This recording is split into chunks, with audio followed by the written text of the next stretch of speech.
Honorable Chief Minister Thiru M.K. Stalin sir, Vanakkam. We all happen to read your statement that is put out on the social media handle, and also your son's statement that is put out on the social media handle. It is good that both of you are toning down and both of you know that you are fighting a losing battle over the last 3-4 days. And today, not only have you defended something, but also you have spoken some lies against our Honorable Prime Minister Narendra Modi ji. I believe it is my bounden duty as a BJP Karyakarta to respond to that. I am sure with the way our Honorable Prime Minister is working with integrity and with his hard work, even as we speak now, he is in Indonesia promoting our national interest. And immediately September 9 and 10, the G20 meeting that is going to happen where India will be at the center stage of global map. So please don't bother our Prime Minister to respond to your unfounded, false and diabolical allegations. Sir, at the outset, you mentioned Sanatana Dharma, which essentially itself practices discrimination. That is why your movement is founded. Sir, I would like to take back you to two eminent leaders who were born out of your movements. One is the great leader from the scheduled caste community, Mr. MC Raja. Do you know, sir, why did he quit Justice Party in 1923? A great Dalit leader, MC Raja, he quit Justice Party in 1923 because he said, the very founding principle of Justice Party is not in tune with what they practice. Justice Party, when they came into existence, they said they want to abolish the Brahminical domination in Tamil Nadu. That was their allegation from the Justice Party. MC Raja said, the so-called Brahminical domination is replaced by the upper caste Hindu domination. There is no space for an SC leader inside the Justice Party. That is why painfully he quit in 1923. I am sure, sir, you will not have missed out Madam Satyavani Muthu. She was the first Dalit woman minister from Tamil Nadu. 1974, right inside the Tamil Nadu Assembly, as a member of your father's cabinet, she levelled serious allegations against Mr. Karunanidhi inside the assembly, stating that Mr. Karunanidhi is against the interest of Dalit community and SC community. The funds are not being given. So she has got certain misgivings. And inside the assembly, in the Indian history, we never seen a minister complaining against her own chief minister. What is the price Madam Satyavani Muthu got? She was dismissed from the ministry and later she was removed from the party also. These are some of the instances where I can give you in the early part of your movement how Dalit leaders were treated right inside your party.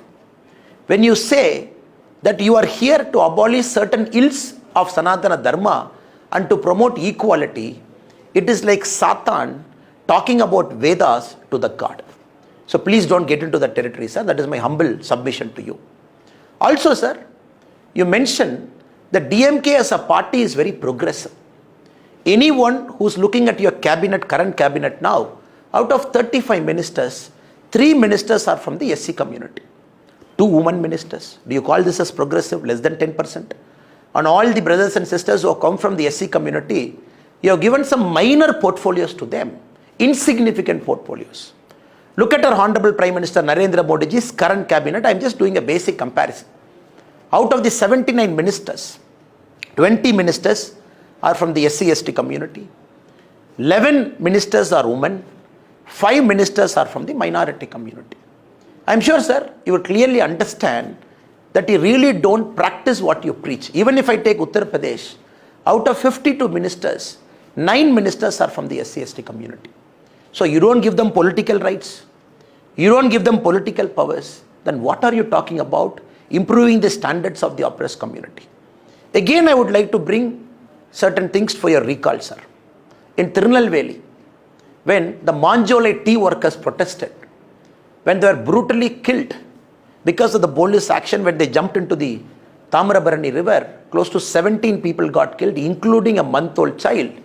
When the action was sought against the police officer, what did your father, Kalaignar Karunanidhi, say?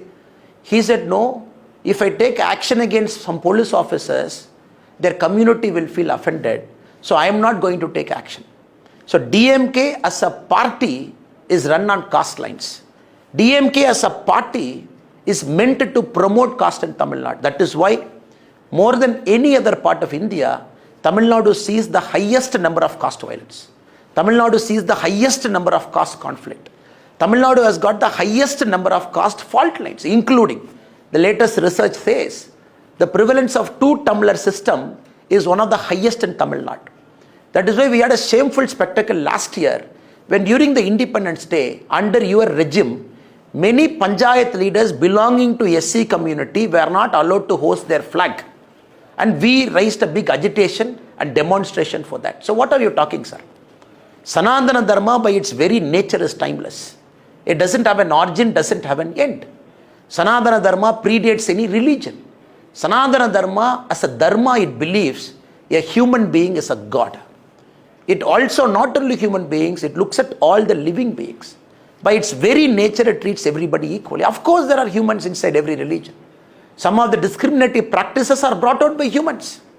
When one human brings out a discriminative practice within a Sanatana Dharma, the other human beings, great saints and reformers, they come within the Sanatana Dharma, they give a voice against the discrimination and try and abolish it. That is why we have Swami Sakajananda. That is why we have Dayanand Saraswati.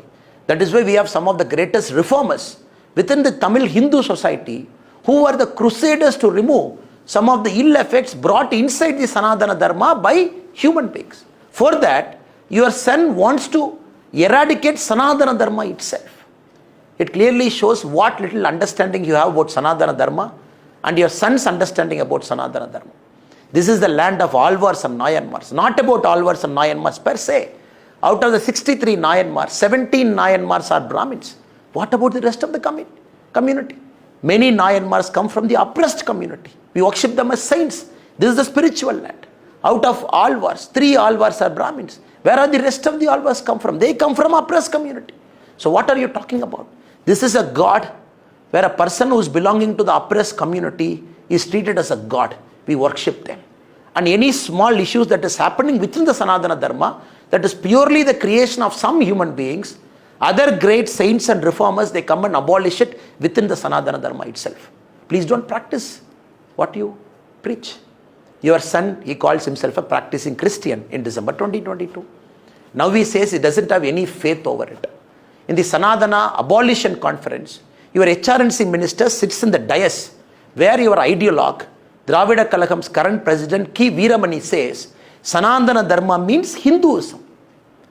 Your ideologue says, can you give a condemnation statement against Mr. K. Veeramani stating Sanatana Dharma is not Hinduism, which is what you are telling? In the stage when he is saying Sanatana Dharma is Hinduism, and your son in the same stage wants to abolish Sanatana Dharma, which is Hinduism.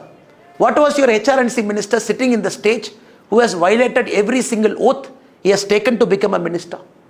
Now, Mr. Chief Minister, please understand. Your lies will not keep working. You live in the age-old premise that 1,000 lie which is getting repeated 10,000 times will become 1,000 truth. Here it is not going to happen. The people of Tamil Nadu has seen you, has seen the historic corruption that you have brought into the administration, has seen your family dominating the Tamil Nadu administration, your son and son-in-law swindling money. We have leveled very serious allegations against you, including the release of PTR tapes, where we said on record, your previous finance minister, talking about your son and son-in-law, amazing close to 30,000 crore. The Madras High Court a few days back has said that the mere continuation of Sendil Balaji as a minister is violating all democratic ethos and norms that is required for a good governance. Still you have kept him as a minister and the taxpayers are giving him salary. What are you talking about probity in governance? Nobody is afraid of India alliance, sir. All of us wanted India alliance because once India alliance comes, people of India will see the dynast, the corrupt, the cabals, the elitist, the family-run parties all sitting in one high table. It is like Judas trying to go after the Christ after the Great Supper. If I can quote you from one thing, from a religion which your son said belongs to, Sanatana Dharma by its very nature, it accommodates everybody. In Sanatana Dharma, Christian faith, Muslim faith, Sikh faith, any other faith is as important as a Hindu faith. That is how the government of India, that is how the Honorable Prime Minister, that is how Narendra Modi ji has been doing the administration for the last 9 years plus. Please don't leaven any allegations that you don't know about. So the coming election, we have challenged you. Let us fight on Sanatana Dharma. Let DMK say it is going to abolish Sanatana Dharma. We will say we will protect and preserve Sanatana Dharma. We will see where people of Tamil Nadu are going to vote. Because we know the DMK drama for the last many years. After you come to power, the first year is opposing Sanatana Dharma. Second year, you say abolishing the Sanatana Dharma. Third year, you want to brutally root out Sanatana Dharma. Fourth year, you say you are a Hindu. You say 90% of DMK party men are Hindu. Fifth year, you take a veil to say you are also a Hindu. So this drama, Tamil Nadu has seen for the last many, many decades. When elections comes, you suddenly become an Amar and an Akbar and an Antony, which Mr. Rahul Gandhi ji, for the last 17 failed attempts, is trying to do the same thing, becoming Amar in one state, becoming Akbar in one state, becoming Antony in one state. The people of India and the people of Tamil Nadu and the whole of Bharat have read into your elitist, cabal, family-oriented, corrupt practices. Come 2024, DMK as a party is going to get wiped out. I didn't say it, your son said it. Because D stands for dengue, M stands for malaria, and K stands for Kosu. Good luck, sir.